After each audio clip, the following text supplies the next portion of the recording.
Mon News, nous sommes depuis le cimetière ici de Saint-Georges de l'Oyapock. Comme vous pouvez le voir, le calme est revenu une semaine après le meurtre de Luciano qui est mort abattu ici.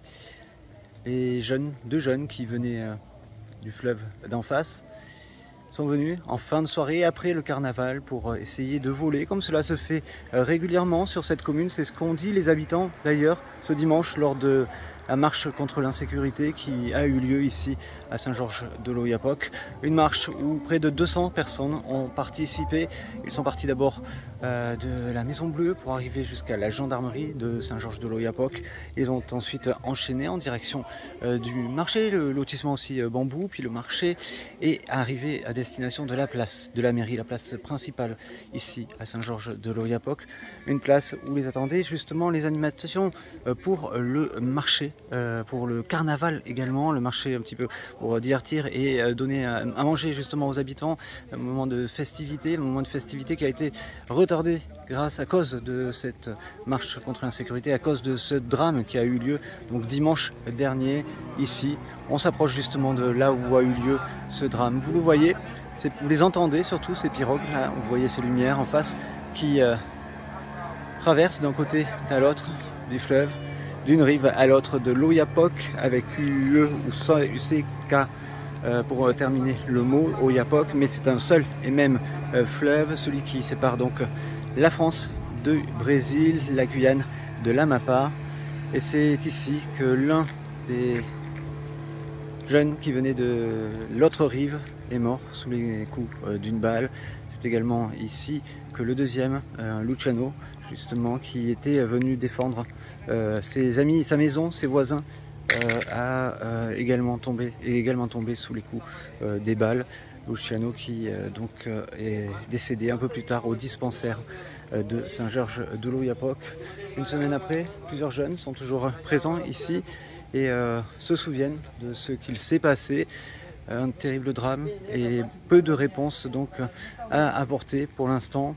Lors de cette marche, plusieurs intervenants ont parlé au micro, c'était le cas. Ce fut le cas notamment, vous voyez en face justement Villa Victoria qui est juste en face.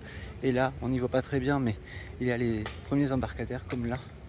Si on s'avance un peu, ça permet justement de récupérer et de traverser en pirogue alors qu'on arrive tout proche de la mairie. Ici, il y a également donc l'organisation, il y a des maisons, il y a des entreprises qui sont présentes, beaucoup d'établissements publics qui permettent également d'organiser la vie de la cité ici assez isolée de Saint-Georges de l'Oyapock. Des places pour se garer également avec des voitures comme vous pouvez les voir.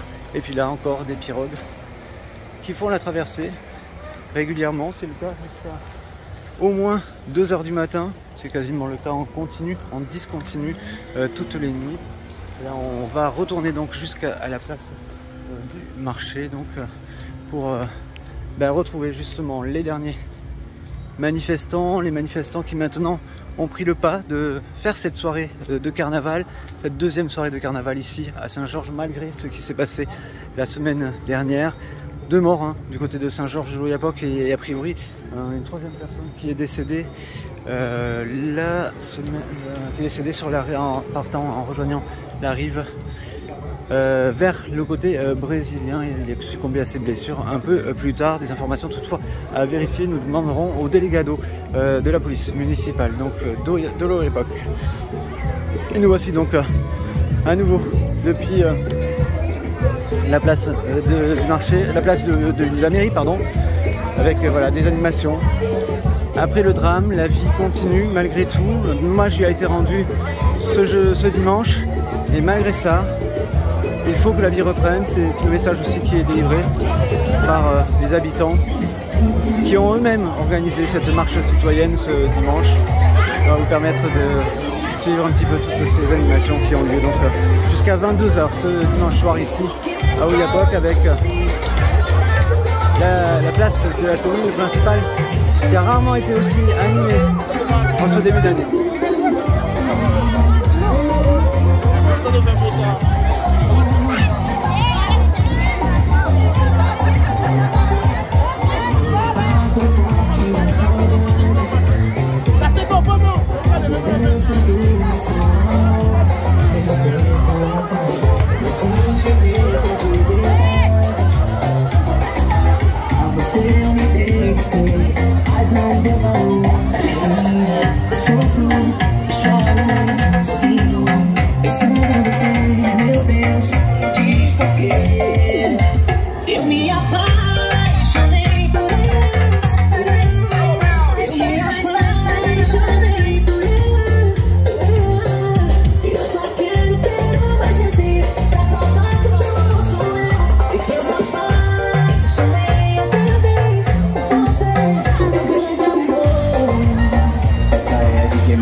Voilà pour le tour d'ambiance. Et on rejoint justement le bar. On peut vous poser quelques questions, c'est bon pour nous faire 6. Il travaille à Pôle emploi, il a un double emploi également puisqu'il est ici à Modestine. C'est le mythique café et restaurant ici de la place de la mairie à Saint-Georges-de-l'Oyapock. Jonathan, vous avez vécu ce qui s'est passé ces 2 week-ends, le drame le week-end dernier, la mobilisation cette semaine. Qu'est-ce qu'il en ressort? Écoute, c'est compliqué pour la population. On n'a jamais été habitué à tout ça. C'est vrai que bon, une petite commune avec laquelle où il y a un grand mélange entre Guyanais, Brésiliens, Amérindiens, etc. Et actuellement, on vit dans une situation à laquelle, voilà quoi, c'est très difficile. C'est hyper difficile. La peur de marcher le soir à une certaine heure, pas se faire braquer, de laisser sa maison seule, pas se faire voler. Donc voilà, c'est une situation assez compliquée. Il y a vraiment beaucoup de braquages ou ça reste quand même assez... En fait, généralement, on n'a pas toujours de problème. Ça dépend des périodes. Et là, depuis 2 semaines, on est en train de vivre avec ça. Pas mal de maisons ont été visitées, des familles ont été mises en joue par des braqueurs. Voilà quoi. Donc il y a, depuis la semaine dernière, malheureusement on a eu ce drame. Je pense que c'est quelque chose qui a pu être évité. Mais voilà, la situation à Saint-Georges, voilà, il faut faire. Actuellement, on vit un peu dans la peur. Ça aurait pu être évité, vous dites? Ça aurait pu être évité. Ça aurait pu être évité. Pourquoi? Parce que les voleurs, ils étaient dans la rue pendant le carnaval. C'est vrai qu'à Saint-Georges, on n'a pas assez d'effectifs. En tout cas, les gendarmes, ils ne sont pas assez nombreux. Il n'y a pas de patrouille le soir. Voilà, c'est compliqué quoi. Et les solutions, elles sont lesquelles? Écoute, moi personnellement, c'est vrai qu'on a des gendarmes, mais c'est pas suffisant. On a la police frontière, on voit qu'il n'y a pas de patrouille le soir, c'est seulement en journée. Je pense que le mieux, ça aurait été que, voilà, que la commune fasse une demande, qu'on ait comme à Kourou, comme à Saint-Laurent, comme à Kane, une sorte de police municipale. Parce que voilà, on est une ville frontalière et il faut trouver des solutions. Voilà. Merci beaucoup. Georges Elfort, vous êtes le maire de Saint-Georges-de-l'Oyapock. Vous êtes le maire d'une commune qui a vu une tuerie dimanche dernier avec un jeune de la commune qui a été tué à 2 pas d'ici, à côté du cimetière. Il est mort au dispensaire. Qu'est-ce que tout cela vous tracasse, bien évidemment, mais qu'est-ce que cela vous appelle à agir? Qu'est-ce que ça vous fait dans la tête? Bien évidemment, il y a eu beaucoup de tristesse. Bon, tout d'abord, je vais présenter ma condoléance au nom du conseil municipal à la famille. Et puis, ce qui s'est passé est la résultante d'une montée de la violence et surtout de l'insécurité à Saint-Georges depuis l'ouverture de la frontière. En tant que maire et nous élus, on a cessé d'interpeller l'État et de faire en sorte que les choses évoluent. Et j'ai écrit au préfet pour lui demander d'assurer la sécurité. Alors je voudrais rappeler, parce que certaines personnes pensent que le maire ne fait rien, mais ce n'est pas d'aujourd'hui. Et à chaque fois que je rencontre, que ce soit un maire, le préfet, que ce soit le procureur qui est venu 3 fois ici, que ce soit les ministres, dans tout mon discours, il y a toujours le problème d'insécurité à Saint-Georges-de-l'Oyapock et de donner les moyens aux gendarmes pour qu'ils puissent assurer justement cette sécurité de la population. Je rappelle que la sécurité, la surveillance de la frontière n'est pas une compétence municipale, pour que certaines personnes ne racontent pas n'importe quoi. C'est une compétence d'État. Donc, ce n'est pas ma compétence, mais j'interviens tout le temps, comme je vous l'ai dit. J'interviens au niveau de l'État pour que justement ça soit pris en compte. Mais l'insécurité, c'est la résultante de tout, parce que il y a la drogue qui se vend aussi. Il y a beaucoup de drogue qui se vend à Saint-Georges et tout le monde le sait. Donc à un moment donné, il faut que chacun aussi prenne ses responsabilités, parce que nous avons des familles dedans. Je dis nous avons, parce que moi aussi j'ai des familles qui sont dans la drogue et qui vendent de la drogue. Bien souvent, vous aviez un membre de votre famille qui était avec Luciano aussi. Oui. Voilà, il y a un membre de ma famille qui était avec moi. Donc, la drogue emmène l'insécurité. Il faut le dire. Et il faudra aussi qu'on fasse baisser cette histoire de drogue qui circule dans Saint-Georges. Moi, c'est ma volonté parce qu'on ne peut pas vivre non plus avec des jeunes qui vendent de la drogue au milieu de la rue. Et ça, il faut que l'État prenne ses responsabilités. Et je les interpelle tout le temps parce que si nous voulons que ça change, il faut que l'État prenne ses responsabilités. Il faut que les élus, comme nous sommes, et moi je le fais, j'interpelle l'État tout le temps qu'il le faut. Mais il faut aussi que les parents, les familles aussi, voient ce qu'ils peuvent faire pour leurs enfants. Parce qu'il y a trop d'enfants de Saint-Georges qui sont dans des trafics. Et ça, il faut que tous ensemble, nous puissions faire en sorte que cela cesse ou que cela baisse.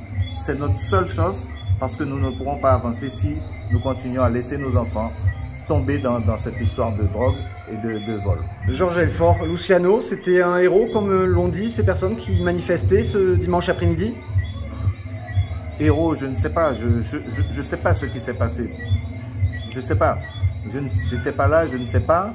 Il n'y a que lui et l'autre qui était avec lui qui peuvent dire ce qui s'est passé.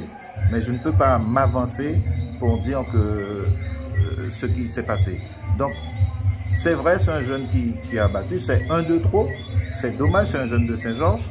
Mais ce que je dis, il faudrait que les jeunes ne fassent pas justice eux-mêmes, parce que ça, c'est quand même délicat.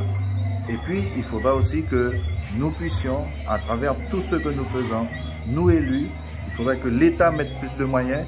Et puis sur la coopération, ce que je demande et j'ai demandé, c'est que la police brésilienne puisse venir patrouiller à Saint-Georges. Ça, c'est une revendication de très longue date. Et j'espère que nous allons arriver, parce qu'il faudra à un moment donné que la police brésilienne puisse intervenir sur Saint-Georges. Parce que beaucoup de Brésiliens qu'on ne connaît pas viennent le soir, viennent la journée, et font leur malfrat et repartent de l'autre côté. Sachant que la police, alors pour avoir parlé avec le délégado il y a quelque temps, n'y est pas défavorable du côté brésilien, il ne serait pas défavorable à traverser. Non, mais c'est une compétence d'État, c'est ce que je dis, ce n'est pas la compétence du maire, c'est une compétence d'État.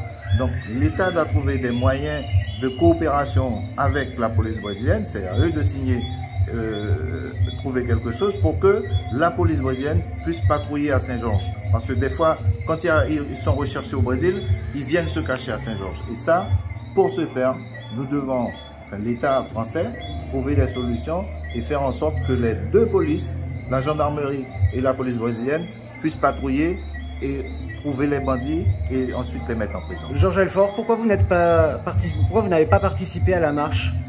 Déjà, je n'étais pas invité à participer et je pense pas, bon, c'est pas la première marche qu'il y a eu. Hein. Et moi, j'attendais peut-être qu'ils me remettaient une motion, mais il n'y a pas eu de motion, c'est dommage. C'est dommage qu'il n'y a pas une motion que j'aurais relayée au niveau de l'État. Donc, c'était une marche, bon, j'ai attendu, j'ai regardé, j'ai écouté. Mais moi, je ne ferai pas le plus. Hein. Tout ce que je fais déjà, et je fais beaucoup. Et c'est dommage que, bon, ce jeune est parti trop tôt, parce qu'il était jeune. Mais c'est comme ça, des fois, il faut qu'il y ait quelque chose pour que le monde se réveille, que la population se réveille. Donc je pense que nous allons continuer, je pense que je vais rencontrer les organisateurs de la marche, de manière à ce que nous puissions trouver en sorte des voies et moyens pour faire et diminuer la sécurité à Saint-Georges. La violence. Alors Nazir, vous étiez élu ce dimanche, c'est un jeune de plus de Saint-Georges qui meurt à cause de quoi? À cause de la violence, à cause des manques de moyens? Qu'est-ce qui se passe? À cause de l'insécurité au fait, parce qu'on déplore, parce que comme j'ai dit, d'ici quelques temps, d'ici 2 ans, Saint-Georges sera invivable puisque on est dans une frontière. On oublie des fois que le Brésil fait 7 fois la France et englouti, on ne met pas les moyens. Lorsqu'il y avait le Covid, il y avait les moyens disponibles pour empêcher les gens de rentrer. Et on sait que de l'autre côté, il y a là les gendarmes même eux-mêmes sont dépassés déjà, ils n'arrivent même pas à gérer. Donc nous ici, on nous vole, on nous braque et c'est plus soutenable. Donc il y a un moment, il y a un ras-le-bol. Et comme on dit, si on fait, on fait justice soi-même, eh ben c'est pas les voleurs qui vont aller en prison, c'est nous-mêmes qui on va nous arrêter. Donc à un moment, il faut dire que c'est bon, quoi, c'est stop. Il y a trop, il y a la violence, il y a l'insécurité. peut plus sortir. Donc c'est pas possible encore, c'est bon. Voilà. Qu'est-ce que ça vous fait là de voir autant de monde réuni pour la cause que vous voulez défendre? Est-ce qu'il y a une mobilisation satisfaisante ce soir? Au fait, comme j'ai dit, moi j'ai pas été satisfait par rapport à la population de Saint-Georges parce que il y a beaucoup, on a organisé ça justement pour la population. Donc quand ça arrive dans une autre famille, tout le monde va vouloir se révolter alors qu'on avait la possibilité de montrer plus. Mais j'aime déjà l'initiative qu'on a fait déjà, c'est pour dénoncer ce qu'il y a aujourd'hui. Donc, en partie, j'ai été satisfait quand même.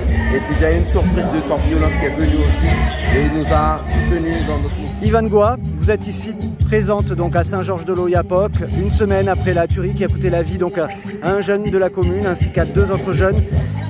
Yvan Goua, c'est une marche contre l'insécurité, contre la violence. Ce sont des propos finalement que vous tenez depuis longtemps. Qu'est-ce qui se passe? Qu'est-ce qui fait qu'à Saint-Georges, il y ait toujours autant d'insécurité? En fait, bonjour, oui, effectivement, Yvan Goua, porte-parole de Trop Violence. Il y a toujours autant d'insécurité à Saint-Georges parce que, en fait, on n'a jamais rien fait. Entre le temps où les frontières étaient fermées et que potentiellement il y avait peut-être du monde pour contrôler la fermeture des frontières, qui reste encore à vérifier hein, si vraiment elles étaient fermées un jour, ces frontières. Mais n'empêche que bon, il y avait moins de circulation sur le fleuve. Et en fait, après, du moment qu'on a décidé de réouvrir, eh ben, on est revenu à 2017-2018, là où justement la population de Saint-Georges se plaignait d'insécurité. Tout le monde sait qu'ici, là, par exemple, là, par ici, rentre la drogue sur le territoire, rentrent des délinquants, des meurtriers, des tueurs. Il suffit de se tourner, c'est ça hein? Voilà. Il suffit de se tourner par là-bas. Et pourtant, contrairement à Saint-Laurent, par exemple, on ne voit pas de PAF, pour autant, un dispositif PAF ici, chargé d'accueillir. Regardez, là, on a l'impression, pourtant c'est la nuit, hein, tout le monde sait que la nuit, il y a des trafics qui se font de plus en plus. Ben, c'est pas pour autant que, vous voyez, on voit, même si c'est la fête à Saint-Georges hein, ce soir, c'est pas pour autant qu'on voit des moyens déployés pour la sécurité des habitants. Donc, il y a Villa Vittoria qui est juste en face, là, avec les lumières. On est à même pas 2 km, oui. Et les habitants nous disent en fait que quand il y a des contrôles là-bas ou qu'il y a la Bopé qui fait son taf, parce qu'ils font leur taf, bah les délinquants viennent ici en fait, parce que c'est open bar, parce que c'est facile. Donc on est toujours là à réclamer de la sécurité pour Saint-Georges, et on espère que cette fois-ci, bah, avec le maire, avec les parlementaires, avec les élus de Guyane, on va pouvoir parler d'une même voix. Regardez là, il y a quelque chose qui se passe, on voit un bateau arriver. Montrez-nous. Là, ici, regardez, on voit un bateau arriver, bon, il n'y a pas de PAF, il n'y a rien. Donc il va rentrer, il va accoster, il va rentrer, et tout va open bar. Open bar. On ne sait pas qui y a dedans, on ne sait pas si la personne a des papiers, si c'est français, pas français. C'est open bar. Il y a plusieurs points, hein, voilà. Oui. Le cimetière, après le cimetière, oui, le cimetière. C'est tout le long, ici, là. Après le marché. Tout le long. Et le pire, c'est que là, c'est en face de la mairie. Et là, c'est juste en face de la mairie. On est sur la place de Saint-Georges, on est en face de la mairie. La tuerie, elle a eu lieu juste après, là, oui, en allant à côté du cimetière. Tout à fait, donc c'est pareil. Là c'est à 100 mètres en même temps. Alors, c'est un jeune qui a voulu se défendre et qui a tiré, effectivement, par rapport à ses voleurs. Mais comme je disais à sa famille, ce qui est triste, c'est que là, aujourd'hui, il est mort. Donc, on pleure sa mort. Mais s'il était vivant, eh ben, on aurait pleuré son incarcération, quoi. Parce que aujourd'hui, c'est open bar, on est tout seul. Enfin, les habitants sont laissés seuls à cette violence-là. Et du coup, il devrait y avoir un CLSPD, Conseil local de sécurité et de prévention à Saint-Georges. Nous, on sait, on participe à celui de Matoury, on participe à celui de Saint-Georges, pas Saint-Georges, de Cayenne. On participe à celui de Kourou. Donc, mais Saint-Georges, jamais on a entendu parler d'un CLSPD actif. Et il y en a besoin. Et donc voilà. Mais après, quand on a des Garenne Perros qui vont chercher leur canot dans une caserne à Saint-Jean, on peut pas, voilà, on peut se dire que on est, excusez-moi, un peu dans la gadoue, pour ne pas dire le mot qui fâche. Une nouvelle fois, c'est aussi le constat ils sont tous armés. Bah, ils sont tous armés. Tant d'un côté que de l'autre. Oui, d'un côté comme de l'autre, mais qu'est-ce qu'on a fait en fait? Ma question, c'est vraiment ça. Là aujourd'hui, on avait 3 véhicules de mobile pour suivre une marche. Mais qu'est-ce qu'on fait pour les délinquants en fait? qu'est-ce qu'on fait pour les délinquants? Là, ces derniers temps, on a des postes de la police nationale ou de la gendarmerie. On a fait ci, on a fait ça, on a interpellé je ne sais combien de kilos de drogue, on a interpellé je ne sais pas combien, mais ça c'est de la communication. C'est de la communication parce que derrière, quel est le volume de ce qu'ils ont réussi à faire par rapport au volume qui passe et par rapport à la délinquance en général sur le territoire. Donc voilà, et nous on est là parce qu'on est constant et on continue encore et encore à réclamer des moyens pour plus de sécurité en Guyane. C'est quoi le travail qui peut permettre justement de les apporter ces moyens, outre le fait de dire, de râler, de dire nous banquer ça? La présence sur le territoire. Aujourd'hui, on voit que les forces le préfet et le procureur sont capables de déployer. Mardi 8, nous étions convoqués à la police. Il y avait 10, je ne vais pas mentir, une dizaine d'OPJ pour s'être convoqués. D'accord? Une dizaine d'OPJ là, ou de personnes mobilisées autour d'enquêtes soi-disant, autour de manifestations non déclarées.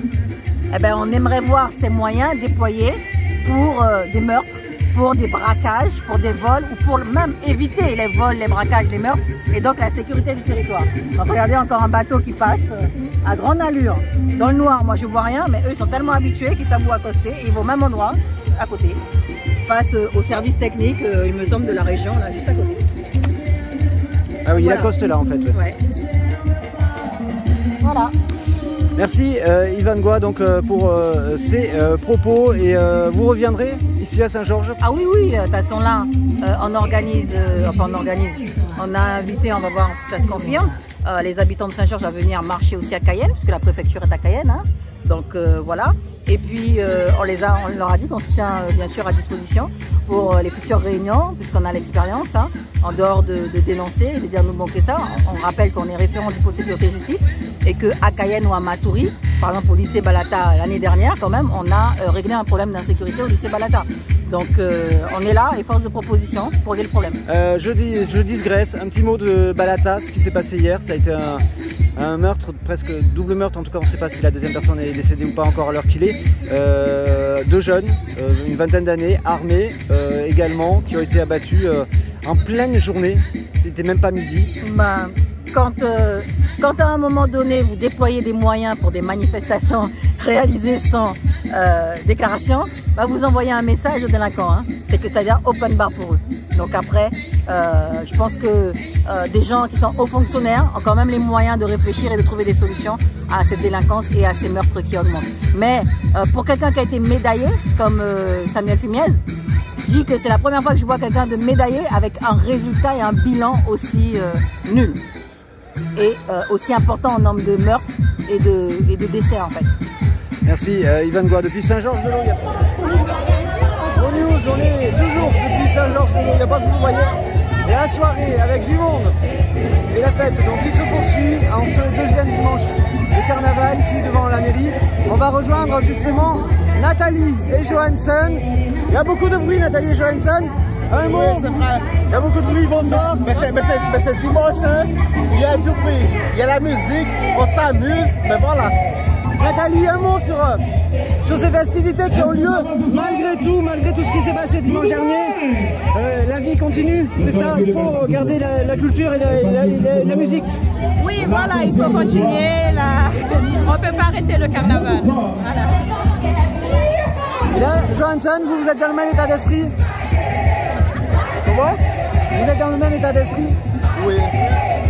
Parce que c'est vrai, il y a eu un décès, il y a eu une frustration, mais il faut continuer parce qu'au mois de janvier, il n'y a pas eu de carnaval. Du coup, au mois de février, on va faire chaque dimanche, on va fêter le carnaval. Parce que c'est une culture, c'est la culture de la Guyane. S'il n'y a pas de carnaval, la Guyane n'existe pas. S'il n'y a pas de carnaval, mais voilà. C'est aussi le carnaval qui fait vivre Saint-Georges? Oui, c'est le carnaval qui fait Saint-Georges parce que Saint-Georges, à une époque, à mon époque, il y a beaucoup d'animation. Mais depuis, chaque année qui passe, de moins en moins, il y a moins d'animation. Quand le carnaval arrive, c'est l'animation, tout le monde est content, tout le monde sort, tout le monde danse, tout le monde voit. Ils sont contents. Et en plus, on a eu le confinement avec le Covid. On est resté 2 ans sans avoir de carnaval. Et là, voilà, il faut vraiment profiter au maximum. Du coup, c'est pour ça. voilà. Dès qu'il y a le carnaval, eh bien, on profite. Sinon, ces gens sera une vie fantôme. Est-ce que vous avez peur qu'il y ait un drame comme dimanche dernier qui se produise? Non, le drame de dimanche, ça s'est passé sans qu'on sache. Et après seulement, on a entendu des nouvelles. On a entendu, oui, il y a eu des tirs, tout ça. Nous, on ne savait pas. Ça s'est passé en dehors du carnaval. Je dis ça parce que c'est en dehors. Ils ont profité qu'il y a eu le carnaval pour faire ça. Mais alors que... Comment je vais faire ça? Je ne veux pas dire qu'ils n'ont pas eu le droit de faire ça, mais qu'ils auraient pu faire ça un autre jour. Parce que le carnaval, c'est pour tout le monde. Tout le monde va s'amuser pour le carnaval. Du coup, voilà. S'il y a une bagarre, eh ben, ça va durer tout ça. Tout le monde va rester en froid et ça va le faire. C'est une bonne chose qu'il y ait la manifestation, la marche. Oui, c'est une bonne chose. Parce que il y a trop de sécurité en Guyane. Il y a trop de sécurité. Surtout par rapport à ces gens, il y a trop de sécurité. On va appeler les gendarmes, on va appeler le SED, on va tomber sur la centrale. Et la centrale, ils vont prendre, ah oui, qui a fait ça, pourquoi ils ont fait ça, quand, comment l'heure, l'adresse, ils ne vont jamais venir. C'est pour ça qu'on a manifesté par rapport à l'insécurité. Et s'il faut manifester la semaine, dimanche prochain, on le fera. Voilà, on le fera. Parce que c'est notre commune, on l'aime notre commune. Voilà. S'il n'y a pas de sécurité, qu'est-ce qu'on va devenir? Merci à vous deux et bonne fin de carnaval. On va faire quelques images et on se dit merci pour ces belles images. Voilà, quelques images avec du bruit bien sûr, mais c'est aussi ça la magie du carnaval à Saint-Georges. La fête qui se poursuit ce soir.